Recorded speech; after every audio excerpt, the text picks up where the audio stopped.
Lendemain de victoire, les actualités et qu'est-ce qui se passe au Real Madrid. On commence avec le pétage de plomb de Mbappé envers les arbitres. Les gars, je vous laisse lire ce qu'il a dit, je vais pas le répéter. Bien sûr, il a dit ça en français sur le terrain, donc les arbitres n'ont pas compris. Et ça fait suite au fait que Mbappé demandait des justifications par rapport à une décision. L'arbitre lui a dit écoute, on en parle à l'intérieur. Et une fois à l'intérieur, l'arbitre a totalement ignoré Kylian Mbappé. Et Mbappé, à partir de là, il a pris trop le seum. Et il est même allé vers Kamavinga pour dire ouais, c'est trop des bouffons.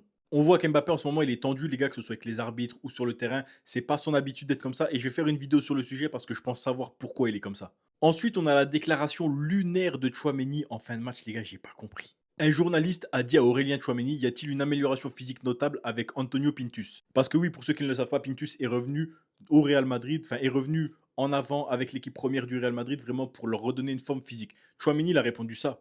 Il rigole et il dit j'ai mon opinion mais je ne peux pas la dévoiler. Au final, comme je l'ai dit, on travaillait différemment avec Xabi Alonso, avec sa méthodologie. Aujourd'hui, avec Arbeloa et Pintus, on suit une autre approche. C'est terrible ce qu'il vient de dire parce qu'il tire clairement sur la nouvelle méthodologie et il tire clairement sur Pintus et Arbeloa, vraiment. À travers ces mots, on comprend qu'en fait, lui préférait la méthodologie de Xabi Alonso, mais il peut pas le dire parce que voilà, on connaît Real Madrid, etc. Déclaration catastrophique Aurélien Chouameni qui d'habitude devant les médias est très très bon, hein. Ensuite, on a une petite image avec Arbeloa, les gars. Sa première conférence de presse et sa dernière conférence de presse. Il y en a qui trouvent qu'il a vieilli, qu'il a pris un coup, je sais pas quoi. Moi, je vous le dis, les gars, c'est juste la lumière qui est pas le même, son expression faciale qui est pas la même. Donc, moi, je trouve qu'il a toujours des cernes sur les deux.